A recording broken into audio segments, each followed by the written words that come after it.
పగడాల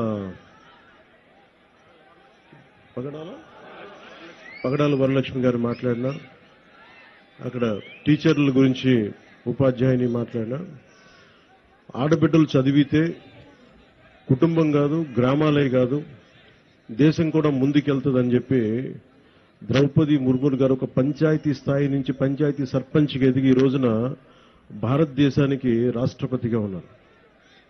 అంటే ఒక స్త్రీ శక్తి ఎలా ఉంటుంది అనేది మనం ద్రౌపది ముర్ము గారి దగ్గర నుంచి ప్రెసిడెంట్ గారు, అలాగే మన సంయుక్త గారిని చూసి నేర్చుకున్నాం. నేను మనస్ఫూర్తిగా ఎందుకు మైసూరావారిపల్లికి వచ్చాను అని అనడానికి, అసలు పంచాయతీ వ్యవస్థ నిర్వీర్యమైపోయిన సమయంలో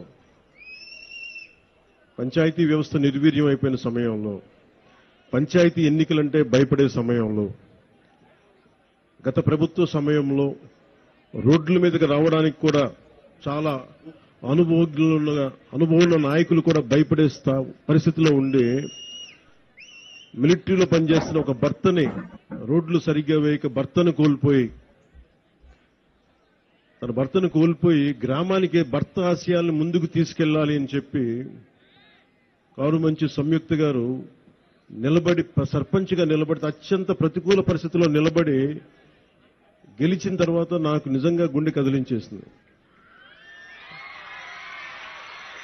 నేను ఆ రోజున కారుమంచి సంయుక్త గారికి నిలబడ్డప్పుడు నేను ఒకటే కోరుకున్నాను. ఆ రోజున అందరినీ, పంచాయతీలు చాలా కీలకం. 13,326 పంచాయతీలు మనకి.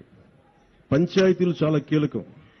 అందరూ గ్రామాలు వదిలేద్దాం, బయటికి వెళ్ళిపోదాం అనుకుంటారు. కానీ పంచాయతీని ఎవరైతే కీలకంగా పట్టుకుంటారో, పంచాయతీ కోసం ఎవరు నిలబడతారో వాళ్ళు ఈ దేశాన్ని కదిలించే నాయకులయ్యారు, మామూలు నాయకులు అవ్వలేరు. సో కారుమంచి సంయుక్త నాకు పట్టుదల చూసి ఇలాంటి ఆడబిడ్డలు రాజకీయాల్లో ఉండాలని మనస్ఫూర్తిగా కోరుకుంటే, గెలిచి వచ్చిన తర్వాత నాకు చాలా చాలా ఆనందం వేస్తుంది. ఎక్కడా కూడా నేను రాజకీయాలకు అతీతంగా రాష్ట్రాభివృద్ధి కోసం, దేశాభివృద్ధి కోసం సంపూర్ణంగా ఆలోచించేవాడిని.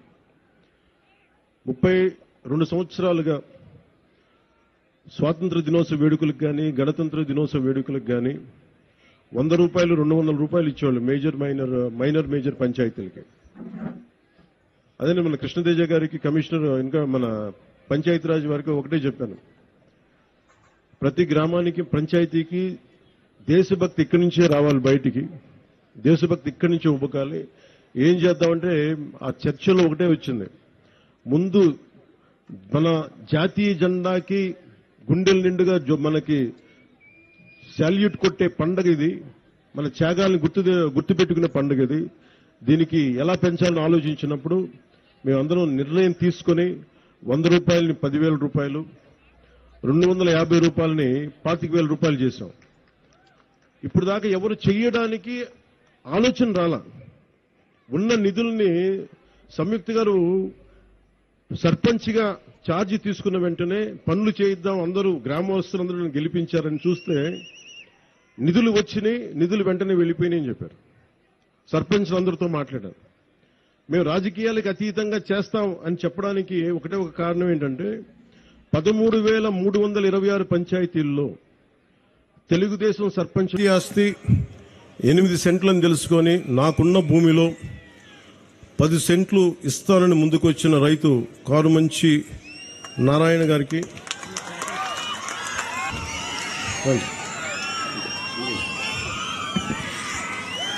స్టీవ్ ఒకసారి యాపిల్లో, అందరూ యాపిల్ ఫోన్ వాడతారుగా, చాలా మంది యాపిల్ ఫోన్ తెలుసు. యాపిల్ ఫౌండర్ స్టీవ్ జాబ్స్ ఒక ఇంటర్వ్యూ చూస్తామంటే ఆయన అడిగిందంటే, నీకు ఏదైనా కావాలి అంటే అడగాలని. ఆయన చిన్నప్పుడు నేర్చుకునేటప్పుడు ఏదో ఒక సర్క్యూట్ బోర్డు కోసం ఎవరిని అడగాలంటే ఐబీఎం ఓనర్ని అడిగాడు. ఎలా అడిగామంటే, నాకు తెలియదు, నాకు ఐబీఎం బోర్డులో మీకు చిప్స్ ఉంటాయి, నాకు ఏదైనా పంపించండి, సర్క్యూట్ బోర్డ్స్ పంపించండి అని ఆయన ఫోన్ చేస్తే ఆయన వెంటనే రెస్పాండ్ అయ్యి పంపించండి. ఈయన స్కూల్ విద్యార్థిగా ఉన్నప్పుడు. నేను నేర్చుకుంది ఏంటంటే, నాకు ఇది కావాలి అని అడగడం నాకు తెలుసు.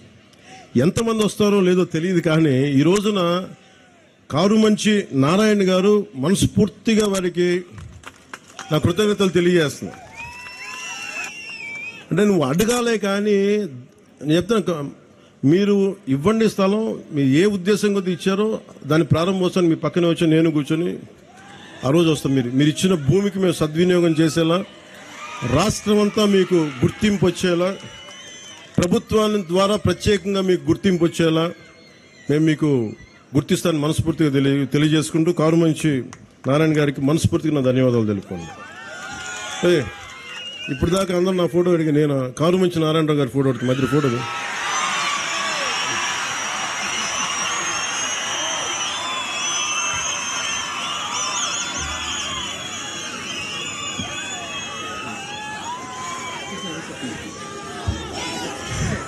మీకు ఏదైనా కావాలంటే అడగండి, అడగడం నేర్చుకోండి. ఇస్తారా లేదా పక్కన పెడితే నిజంగా మనసు కదిలితే, మన సంకల్పం మంచిదైతే, మన సంకల్పం 10 మందికి మంచి జరుగుద్దంటే చాలా మంది దాతలు ముందుకు వస్తారు.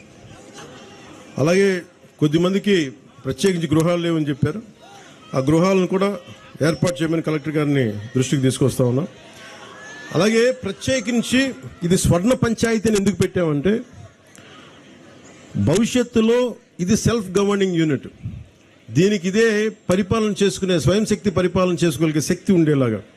అంటే ఎక్కడో హైదరాబాద్కి వెళ్ళడం, ఎక్కడో కూర్చోబెట్టి మనం బెంగళూరుకి వెళ్ళడం కాకుండా, మన రైల్వే కూడూరులో మన 112 పంచాయతీల్లో వేరే చోటకి వెళ్లకుండా, అంటే ఇక్కడే సైబర్ నెట్ కనెక్టివిటీ, గ్రామాల్లో బ్రాడ్బ్యాండ్ కల్పన, ఫైబర్ ఆప్టిక్స్ ద్వారా గ్రామాలను డిజిటల్ భారత్ వైపు మనం అడుగులేస్తా ఉన్నాం. ఇది విద్యార్థులకి నైపుణ్యానికి భాష